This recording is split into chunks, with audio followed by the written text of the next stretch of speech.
রূপার বুদ্ধিতে আসল সত্যি জানতে পারল সূর্য। দীপা ও কবিরের মধ্যে ভাই বোন ছাড়া অন্য কোনো সম্পর্ক নেই। হ্যাঁ বন্ধুরা, আমরা ঠিক এমনটাই দেখতে পাবো অনুরাগের ছোঁয়ার আগামী পর্বের আপডেটে, তাই ভিডিওটি না টেনে সম্পূর্ণ দেখতে থাকুন। রূপা সূর্যের গাড়ি পরিষ্কার করতে থাকে। সূর্য এসে রূপাকে প্রশ্ন করে, তুমি গাড়ি মুছছ কেন?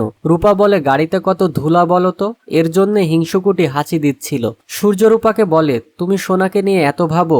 রূপা মুখ ফসকে বলে ফেলে, ভাববো না কেন, ও তো আমার বোন হয়। রূপার মুখে কথা শুনে সূর্য চমকে ওঠে। সূর্য রূপাকে বলে, তুমি কেন বলছো রূপা তোমার বোন হয়? রূপা বলে, আমি ঠিকই বলেছি ডাক্তারবাবু, হিংসুকুটি আমার যমজ বোন। ছোটবেলায় দিদিভাই মায়ের কাছ থেকে হিংসুকুটিকে নিয়ে তোমার কাছে রেখেছিল।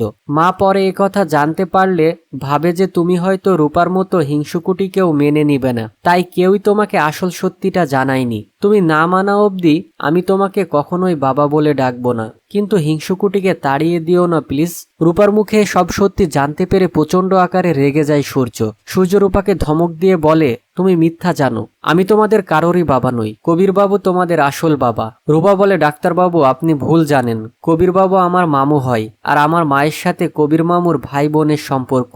আমি আপনাকে তার প্রমাণ দিতে পারবো। কবির মামু অসুস্থ হয়ে বিদেশ থেকে ফিরে আসাতে আমি আর মা দুজনেই আজ বিকালে কবির মামুকে দেখতে যাব।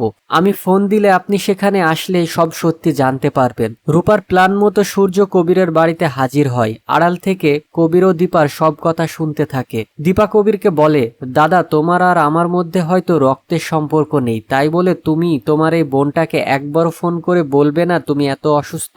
আমি তো তোমাকে সবসময় নিজের দাদার মতনই ভেবেছি। দীপার মুখে একথা শুনে সূর্য অবাক হয়ে যায়। সূর্য বুঝতে পারে সত্যিই তো ওদের মধ্যে কোনো খারাপ সম্পর্ক নেই। আমি তাহলে এতদিন দীপাকে ভুল বুঝে এসেছিলাম, একটি বারও আমি দীপার কথা বিশ্বাস করিনি। সূর্য তার নিজের ভুল বুঝতে পারে। তো বন্ধুরা, তোমরাও কি ঠিক এটাই চাও, রূপার প্ল্যান মতো আসল সত্যি জেনে সূর্য তার ভুল বুঝতে পারুক? তা অবশ্যই কমেন্টের মাধ্যমে জানিও। আর ভিডিওটি ভালো লাগলে একটি লাইক দিয়ে আমাদের চ্যানেলটি সাবস্ক্রাইব করতে ভুলো না।